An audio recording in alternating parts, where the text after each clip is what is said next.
Olá pessoal, tudo bem com vocês? Espero que esteja tudo bem.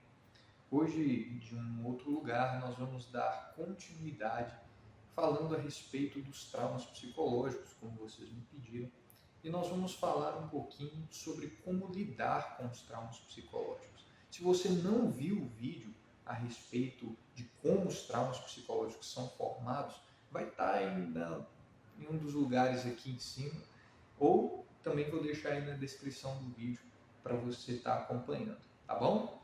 Bom, uma das questões que as pessoas sempre me perguntam é se todo trauma psicológico precisa ser tratado em psicoterapia.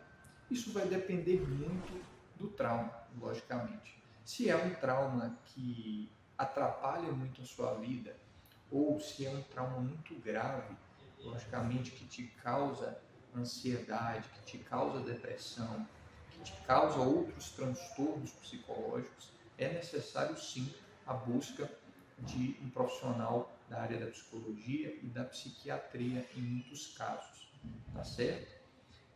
Porém, existem traumas que geram algumas fobias, que geram alguns medos, que de repente você até mesmo consegue lidar com aquilo no seu cotidiano, não te atrapalha, mas eu vou trazer algumas dicas importantes aqui que você talvez já possa aplicar na sua vida e isso vai te trazer uma melhora considerável. Mas nada disso impede você ou isenta você, se for necessário, de buscar uma ajuda psicológica, tá bom? Uma das coisas que a gente precisa entender a respeito do processo de tratamento de um trauma psicológico é que demanda tempo e muito cuidado. Esse processo ele não pode ser feito de forma abrupta. Muitas pessoas acham que se libertar de um trauma, tratar um trauma, ele tem que ser feito de forma brusca, de forma imediata. E muitas vezes tentar fazer isso piora ainda mais o quadro do trauma, certo?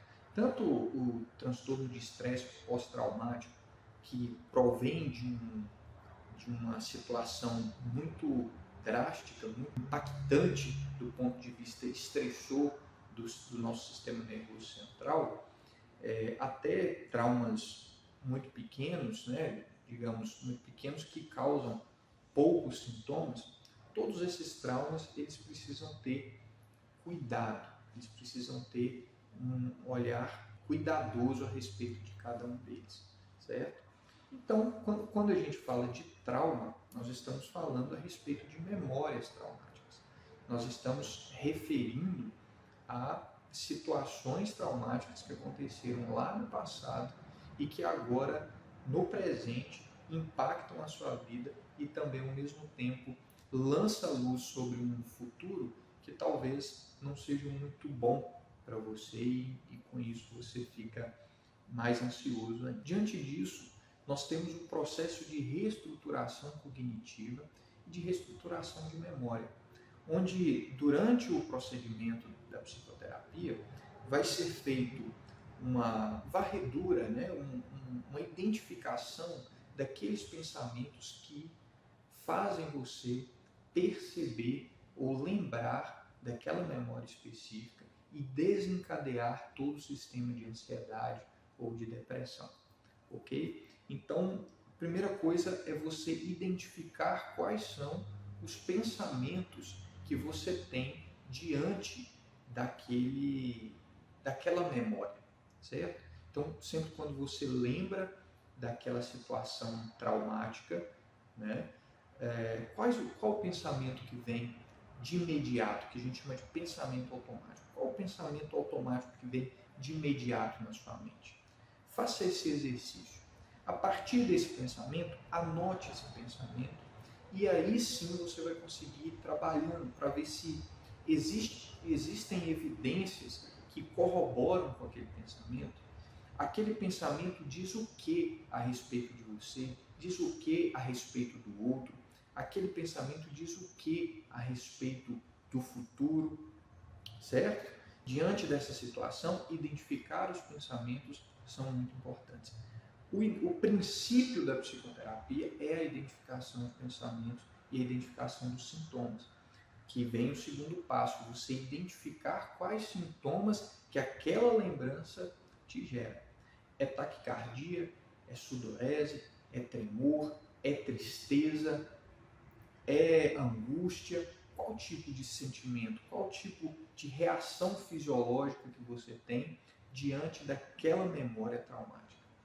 A partir desse momento que você consegue identificar, nós temos alguns manejos de emocionais e também de pensamentos.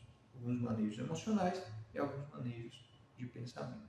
Os manejos de pensamento eu já ensinei, que é a gente tentar esmiuçar um pouco mais essa questão desses pensamentos, confrontar esses pensamentos, porque o fato da memória existir, isso não vai mudar.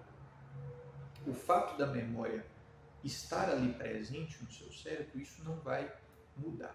O que a gente faz? A gente faz com que aquela memória ela já não te causa sofrimento. A gente passa a trabalhar para que aquela memória já não te cause tanto sofrimento e tantas reações emocionais negativas. Então, diante disso, o que a gente pode fazer também com as emoções? Quando é uma questão de ansiedade, a gente aprende a controlar os níveis fisiológicos da ansiedade e trabalhar também os pensamentos ansiosos. Eu quero que você deixe aqui nos comentários alguns pensamentos ansiosos que você tem, para que nos próximos vídeos eu possa gravar algumas técnicas, algumas maneiras de lidar com esse pensamento que você quer, com esse pensamento que te acomete, tá bom? Porque como é uma infinidade de pensamentos, de possibilidades de pensamento, eu não vou ficar aqui falando sobre várias possibilidades de pensamento, né? Então, naturalmente, deixa aí o seu comentário, se você não se importar, logicamente, que eu vou trabalhar especificamente esse comentário, esse pensamento que você deixar aí no comentário, tá bom? A partir disso, então, nós temos, por exemplo, durante a ansiedade, a possibilidade de controlar os sinais fisiológicos através da prática do mindfulness, né? Que é o momento onde a gente foca, concentra-se plenamente no aqui e no agora. Então, no momento que você está lembrando, ou no momento que você está diante de uma situação que é um gatilho para gerar aquele sentimento de ansiedade, para gerar aquele sentimento de tristeza, em razão da sua memória traumática, nós podemos então fazer um exercício de mindfulness, que é respirar, segurar e soltar lentamente.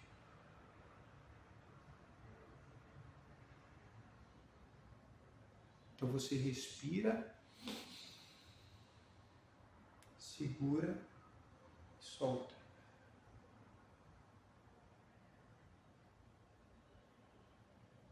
Até esvaziar tudo o pulmão.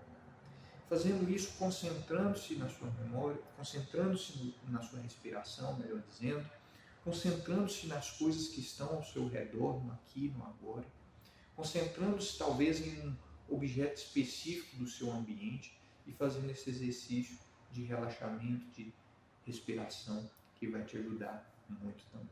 Esse exercício que eu acabei de ensinar para vocês é o que a gente chama de prevenção de resposta diante de um estímulo estressor, certo? Então, esse processo de dessensibilização sistemática, a gente faz assim, a gente expõe, né, é uma terapia de exposição, então a gente expõe você ao estímulo, seja mental, o ideal é que comece com o mental para depois ir para uma parte mais presencial, digamos assim, né? Suponhamos que você tenha trauma aí de, sei lá, entrar em carro, entrar em avião, né? Então a gente processa primeiro a memória, vamos trabalhar primeiro os pensamentos, a memória, e depois a gente vai em loco, né? A gente vai dentro do carro, dentro do avião, dentro de algum lugar que te gera esse trauma, e a gente vai fazendo esse mesmo exercício de controle emocional. A partir do momento que a gente está fazendo esse exercício, que que você consegue dominar a sua ansiedade, que você consegue dominar a sua tristeza, que você consegue dominar as suas reações emocionais e trabalhar aquelas reações emocionais, a gente passa a fazer então a desconexão sináptica, né? Claro que isso vai demandar tempo, vai demandar várias repetições desse mesmo exercício, mas vai começar a se desconectar, a fazer uma desassociação do estímulo e da resposta. Antes existia um estímulo e existia uma resposta imediata.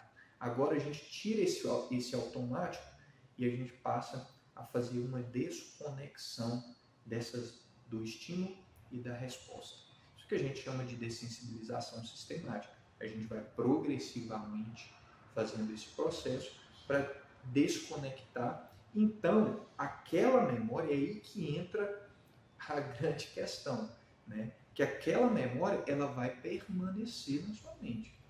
Não tem como, né? Não tem como a gente apagar aquela memória, a não ser que você tenha um Alzheimer ou alguma lobotomia. Mas fora isso, não tem como a gente apagar aquela memória. Mas tem como você lembrar daquela memória, saber que aquela memória existe, mas não sofrer mais com ela, porque a gente fez um processo de desconexão sináptica, ok? E isso é naturalmente com o tempo. Muitas pessoas acabam perguntando, mas será que eu vou precisar tomar medicamento para lidar com isso? Em muitos casos precisa, gente. Em muitos casos precisa. Eu sei que tem muita gente que tem resistência em tomar psicotrópico, né, que é os psicofármacos. Eu sei que você aí tem essa resistência.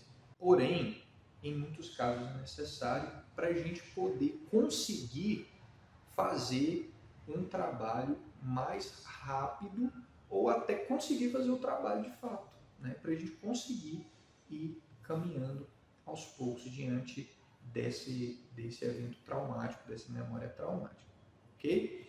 E demora muito?